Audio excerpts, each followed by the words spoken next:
আসসালামু আলাইকুম সম্মানিত দর্শক, আমার পেয়ারা বাগানে বর্তমানে যে কাজটা করতেছি সেটা মূলত আপনাদের বলার জন্য চলে আসলাম। এই তো আমার সেই পেয়ারা বাগান, তো পেয়ারা বাগানে পরে আসব, আগে চলে আসি কাজের মুহূর্তে।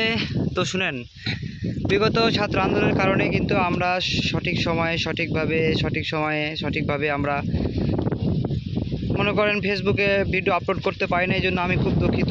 আপনাদেরকে আমার যে কার্যক্রমগুলো সেগুলো আপনাদের দেখাতে না পেরে আমি খুব দুঃখিত। এবং এই যে দেখেন, পেয়ারা বাগানের পেয়ারা ঘেরার শেষ হয়ে গেছে। এটা হচ্ছে আমাদের পেয়ারা বাগান, আর এটা বিস্তৃত মাঠ। পানি না থাকার কারণে আমাদের এই মাঠে কিন্তু কোনো অল্প জমিতে আপনার আবাদ হয়েছে, ঠিক আছে, একবারে অল্প জমিতে আবাদ হয়েছে। সম্পূর্ণ জমিটাতে আবাদ আমার এখনও কিন্তু হয় নাই, কারণ যে আমাদের এই সাইডের জমিতে কিন্তু পানির পরিমাণ কম। আমাদের এই সাইডে কিন্তু পানির পরিমাণ কিন্তু একেবারেই কম। আকাশ দেখতে পাচ্ছেন, নীল হয়ে আছে আকাশ। তো আমাদের বিস্তৃত মাঠে কিন্তু গরু চড়তেছে দেখতে পাচ্ছেন। আর এমতো অবস্থায় কিন্তু পেয়ারা বাগানের কাজ করতেছি।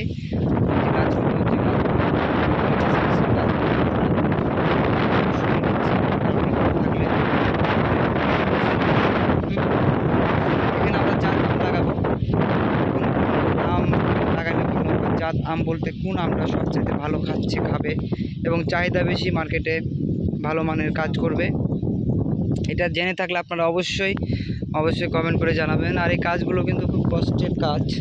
কিছুক্ষণ আগে আমিও করতেছিলাম, ভাবলাম যে একটা ভিডিও করে আপনাদের সামনে দেখাই।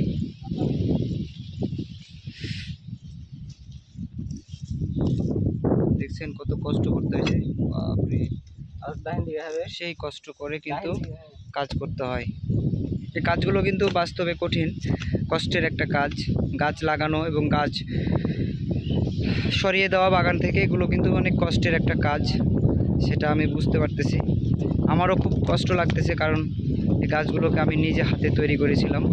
সেই গাছগুলোকে আমার আজকে সরিয়ে নিতে হচ্ছে, কারণ সেই গাছগুলো মরে গেছে, যার ফলে তাকে সরিয়ে নিতে হচ্ছে।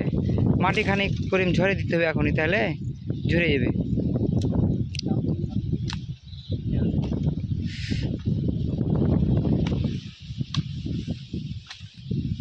অনেক বড় বড় গাছ, সে গাছগুলোকে সরিয়ে দিতে হচ্ছে, কারণ যে গাছগুলো মরে গেছে।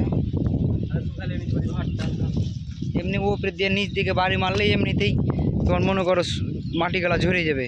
ঝরে দাও, একবার ধরো দেখাল নিচে ফেলে দিলে ওকে জোরে করে ফেলে দিতে হবে। হ্যাঁ, গুড, অনেকটা ছুটে গেছে। হেভি হয়েছে। দেখ দর্শক, এই যে আমার সে পেয়ারা বাগান, ঠিক আছে, যে দেখতে পাচ্ছেন, এই যে সে পেয়ারা বাগান। তো যাই হোক, যে গাছগুলো মারা গেছে সে গাছগুলো কিন্তু সরিয়ে নিচ্ছি। এবং কি আমের গাছ লাগালে ভালো হবে সেটা আপনারা অবশ্যই ভালো করে আমাকে বলবেন, কমেন্ট করবেন। ভালো থাকেন, সুস্থ থাকেন, আল্লাহ হাফেজ।